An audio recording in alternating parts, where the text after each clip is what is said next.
Whoa, whoa, whoa, hold on. Let's start from the beginning. Hi, I'm Mary, and after a trip abroad, my human got sick. So today, we're going to find out if I carry malaria or not. They take me to the lab to run a rapid test and make a thick drop slide. If I test positive, they contact my human straight away. Dot, dot, dot. Scratch, scratch, scratch. And slide. Then they make a thin slide to see which type and how much of the parasite is present. So the lab technician puts me on 2 glass slides. They stain the slide, let it dry, and repeat the process for the other slide. To provide clear vision, they put a drop of oil, set up the microscope, and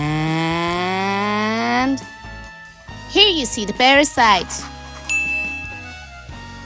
This afternoon, they're going to run some more tests. But for now, I get to cool down for a bit. Stay tuned!